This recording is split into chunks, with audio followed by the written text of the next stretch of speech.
Nosso estudo de hoje está no Evangelho de Marcos, capítulo 1, versículo 38. E ele lhes disse: vamos às aldeias vizinhas, porque para que eu ali também pregue, porque para isso vim. Emmanuel vem comentar na lição 38 do livro Caminho, Verdade e Vida, Pregações. Neste versículo de Marcos, Jesus declara ter vindo ao mundo para a pregação. Todavia, como a significação do conceito tem sido erroneamente interpretada, é razoável recordar que, com semelhante assertiva, o mestre incluía no ato de pregar todos os gestos sacrificiais de sua vida. Geralmente vemos na Terra a missão de ensinar muito desmoralizada. A ciência oficial dispõe de cátedras, a política possui tribunas, a religião fala de púlpitos, contudo os que ensinam, com exceções louváveis, quase sempre se caracterizam por dois modos diferentes de agir. Exibem certas atitudes quando pregam, adotam outras quando em atividade diária. Daí resulta a perturbação geral, porque os ouvintes se sentem à vontade para mudar a roupa do caráter. Toda dissertação moldada no bem é útil.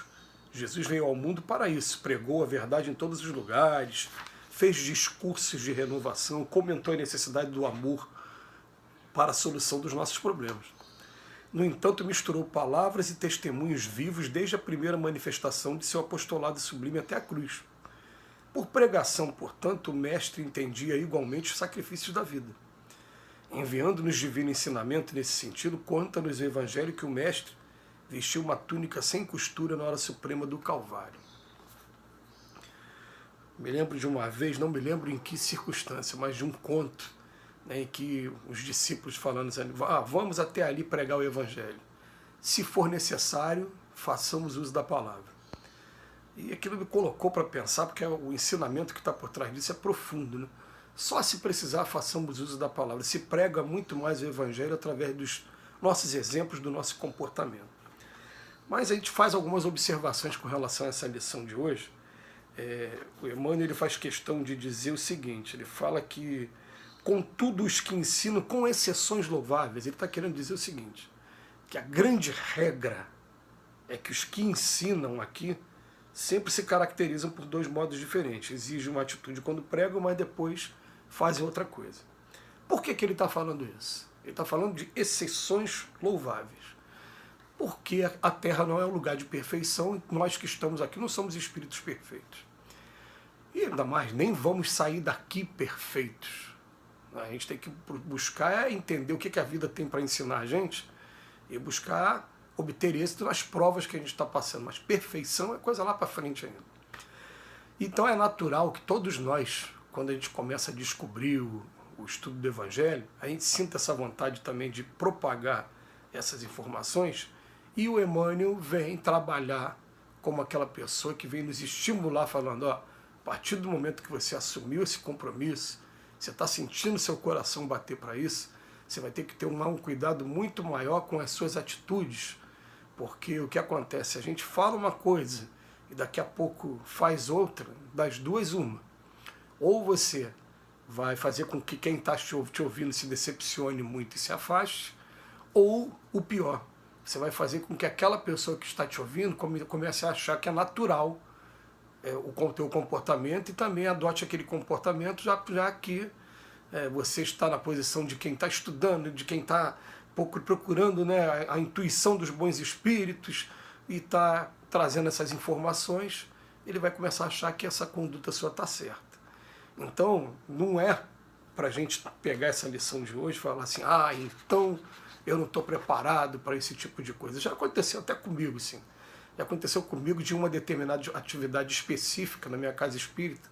Eu virar para os meus amigos lá e falar, eu não me considero em condições morais de estar abraçando essa tarefa aqui não. Mas foi uma tarefa específica e eu até depois me fiquei penalizando por isso, porque eu fiquei pensando, a partir do momento que eu fiz essa assertiva, eu me condenei a não participar daquele trabalho. Eu já demonstrei um desânimo desde o início, o que não deveria ser a conduta mais correta.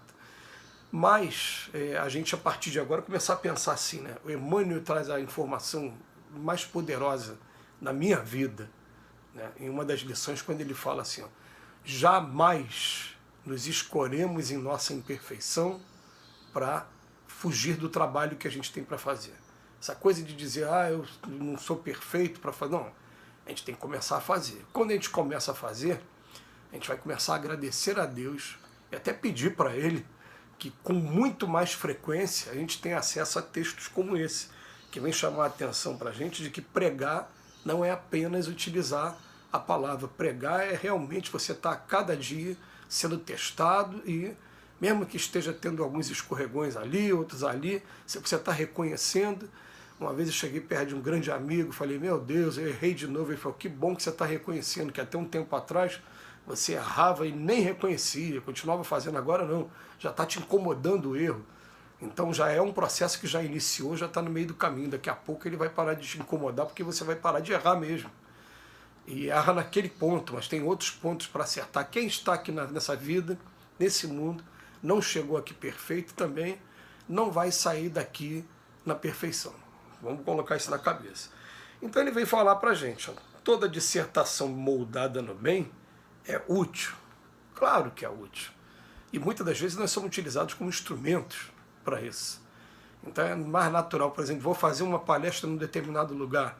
Quando eu chego, fecho meus olhos e falo, Senhor Jesus, me ajuda para que nesse momento eu não fale aquilo que eu quero, mas eu fale aquilo que seja necessário. E eu percebo isso como laboratório mesmo, que se você for fazer o mesmo tema, mesma coisa, em 3 lugares diferentes, mas tendo esse pedido, vai sair 3 palestras completamente diferentes. Porque as necessidades das pessoas e dos lugares são diferentes uma das outras. Né?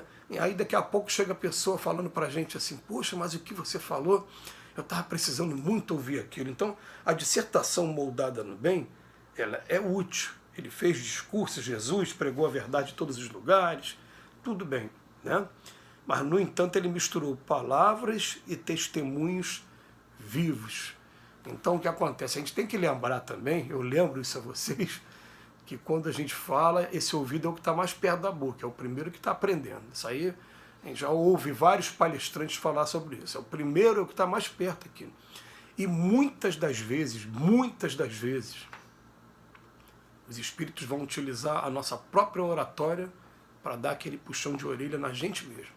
Muitas das vezes, de repente, sem a gente perceber, a gente começa, através da intuição, a desenvolver uma ideia e, de repente, fala daquilo que eu errei na véspera, são os espíritos dando aquela chamada, aproveitando a gente mesmo. De maneira que hoje também, dentro do tema, eu vou fazer uma afirmativa aqui que, para mim, não tem exceção.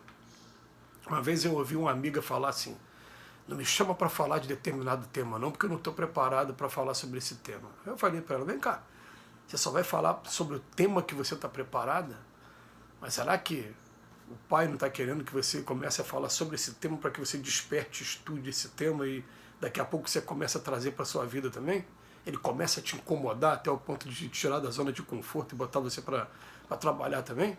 Então a assertiva que eu vou falar aqui, ó, não fujam dos temas achando que vocês não têm condição de falar daquele tema. Então, sendo convidado para falar sobre aquilo, estudem aquilo, se aprofundem naquilo no máximo que vocês puderem. E tem até uma coisa que é uma regra dos palestrantes também, né? Normalmente, perceba uma coisa, o palestrante, quem está lá na tribuna, normalmente ele não fala daquilo que já é conquista dele. Porque o que é conquista do ser humano, o ser humano já deixa agora, isso aqui eu já tenho, eu quero coisas novas. Então, normalmente, ele está falando ali das dores dele mesmo, das dificuldades que ele tem também. Né? E às vezes a pessoa fica, olha que sabedoria. Não, então você vai ver um palestrante falar muito sobre depressão. Por que ele está falando muito sobre depressão? Porque ele luta contra a depressão, então ele tem mais informações, por isso que ele está falando daquele jeito. O outro vai falar muito sobre sensualidade, o outro vai falar muito sobre vício. É porque ele tem isso dentro dele, ele está estudando com mais afinco, por isso, naturalmente, ele vai trazer muito mais informações. Agora ele vai falar sobre uma coisa que ele já conquistou, ele vai falar de uma maneira simples, simplória, você vai falar, é só isso. É porque ele não dá atenção àquele tema. Então a gente não tem que ter essa coisa, a gente tem que falar mesmo, mas o tempo todo pedir a Deus que textos como esse cheguem para a gente. No tanto misturou palavras e testemunhos vivos, e no dia do sacrifício, a única coisa que ele vestia era uma túnica sem costura. Que Jesus nos abençoe hoje e sempre. Te agradece, Emmanuel, mais uma vez, por suas reflexões.